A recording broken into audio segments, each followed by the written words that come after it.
Hello friends, कैसे हो आप सब। आशा करती हूँ कि आप सब लोग बहुत अच्छे होंगे। अन्नपूर्णा दिव्य चैनल में मैं दिव्या आप लोग का बहुत बहुत स्वागत करती हूँ। दोस्तों, आज के वीडियो में हम लोग सोमवती अमावस्या के बारे में जानेंगे कि सोमवती अमावस्या के दिन पीपल के पेड़ की परिक्रमा क्यों लगाई जाती है, इस दिन सरसों के तेल का प्रयोग करना क्यों वर्जित माना जाता है, और इस सोमवती अमावस्या से संबंधित कथा कौन सी है, और इस बार सोमवती अमावस्या कब पड़ रही है। हिंदू धर्म में अमावस्या तिथि का अपना एक अलग ही महत्व होता है। साल में 12 अमावस्या तिथियां और एक महीने में एक अमावस्या तिथि आती है। एक अमावस्या तिथि का अपना अलग महत्व और हर अमावस्या में अलग तरह से दान पुण्य और पूजन का महत्व होता है। अमावस्या तिथि के दिन पवित्र नदियों में स्नान करना, ध्यान करना शुभ माना जाता है। ऐसा माना जाता है कि जब अमावस्या तिथि सोमवार के दिन पड़ती है तो उसे सोमवती अमावस्या कहते हैं। इस साल सोमवती अमावस्या 12 अप्रैल सोमवार को पड़ेगी। पुराणों के अनुसार सोमवती अमावस्या के दिन स्नान, दान पुण्य और दीप दान करने का बहुत ही महत्व बताया गया है। 12 अप्रैल को वर्ष 2021 की पहली सोमवती अमावस्या तिथि है और इसका विशेष महत्व है। इस साल पूरे वर्ष में एक ही सोमवती अमावस्या पड़ेगी, इसलिए इस दिन दीप दान का और पितरों को याद करने का विशेष महत्व है। किसी भी अमावस्या तिथि को पवित्र नदी अथवा जल कुंड में स्नान करना बहुत ही फलदायी माना जाता है। पुराणों के अनुसार सोमवती को अर्थ दे और ईश्वर की प्रार्थना के साथ पितरों को याद करें। कहा जाता है कि पीपल का वृक्ष अत्यंत पवित्र होता और इसमें पितरों का वास होता, इसलिए सोमवती अमावस्या के दिन पीपल के वृक्ष की पूजा करने के साथ पीपल में दीप प्रज्वलित करें। पीपल की यथाशक्ति परिक्रमा करके जीवन में आने वाली सभी समस्याओं से मुक्ति पाई जा सकती है। इस दिन गरीबों, साधु, महात्मा तथा ब्राह्मणों को भोजन कराएं, दान पुण्य करें। स्नान दान के अलावा इस दिन पितरों के नाम का तर्पण करें। परिवार पर पितरों की कृपा बनी रहती है। इस दिन पितरों के नाम का दीपक जरूर प्रज्वलित करें और ऐसा करने से कई दोषों से मुक्ति मिल जाती है। दोस्तों, सोमवती अमावस्या के दिन की जाने वाली पूजा, स्नान और दान आदि का विशेष पुण्य जीवन में प्राप्त होता है। इस दिन पितरों को याद करके पवित्र नदी या नदियों के जल से स्नान करना शुभकारी माना जाता है।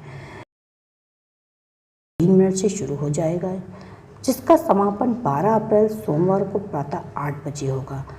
और इस दिन महिलाएं पीपल के पेड़ की परिक्रमा करती हैं, कच्चा धागा लेकर उसकी फेरी लगाती हैं।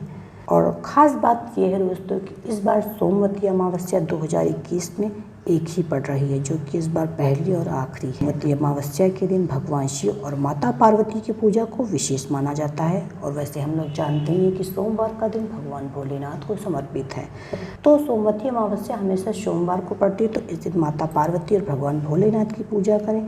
इस दिन स्नान के बाद भगवान शिव पार्वती के साथ तुलसी पूजा का भी महत्व बताया गया है। दोस्तों, हमेशा सोमवती को पड़ने वाली अमावस्या को सोमवती अमावस्या कहते हैं, ये मैंने आपको पहले ही बताया है, जो कि वर्ष में लगभग कभी कभी 1 या 2 पड़ती हैं, परंतु इस बार सिर्फ एक ही पड़ रही है।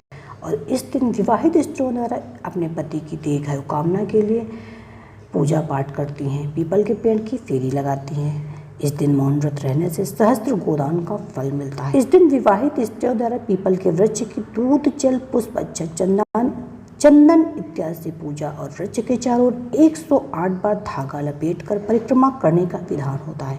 और कुछ अन्य परंपराओं में भंवरी देने का भी विधान होता है। पान और खड़ी हल्दी को मिलाकर उसे विधानपूर्वक तुलसी के पेड़ को चढ़ाया जाता है। इस दिन पवित्र नदियों में स्नान का विशेष महत्व समझा जाता है। कहा जाता है कि महाभारत में भीष्म ने युधिष्ठिर को इस दिन का महत्व समझाते हुए कहा था कि इस दिन पवित्र नदी में स्नान करने वाले मनुष्य समृद्ध, स्वस्थ और सभी दुखों से मुक्त हो जाता है। ऐसा भी माना जाता है कि स्नान करने से पितरों की आत्माओं को शांति मिलती है।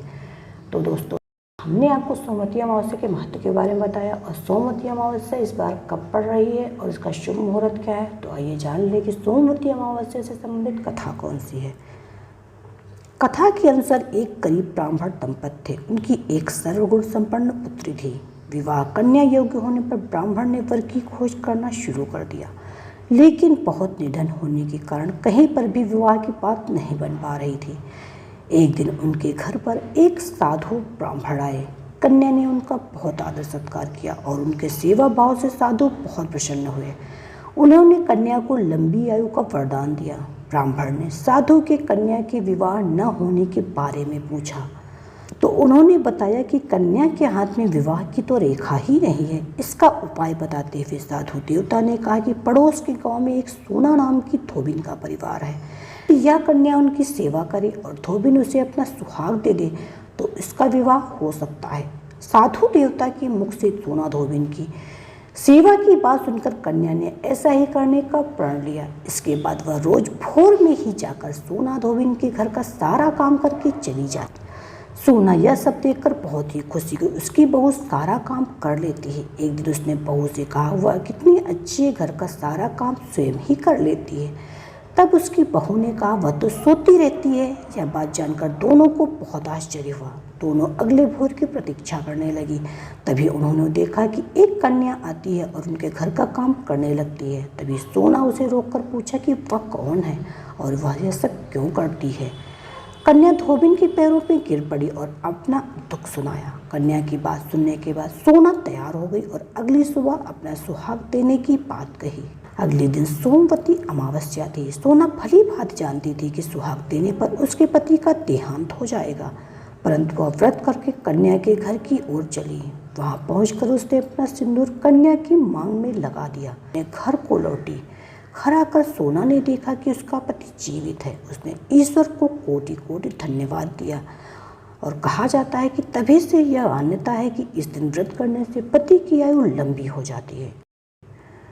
तो दोस्तों ये थी सोमवती अमावस्या के दिन कही जाए सोना धोबिन की कथा, जो कि बहुत ही प्रचलित है और बहुत ही फेमस है। आपको कैसी लगी हमें कमेंट करके जरूर बताइएगा। मेरा एक वीडियो सोमवती अमावस्या से संबंधित अन्नपूर्णा दीदी चैनल पर अपलोड है, आप चाहे तो उसे भी चेक कर लीजिएगा। उसका लिंक आपको डिस्क्रिप्शन बॉक्स में मिल जाएगा। तो मिलते हैं एक नए वीडियो में कुछ नया लेके, तब तक के लिए bye bye. Subscribe now and press the bell icon. Never miss an update.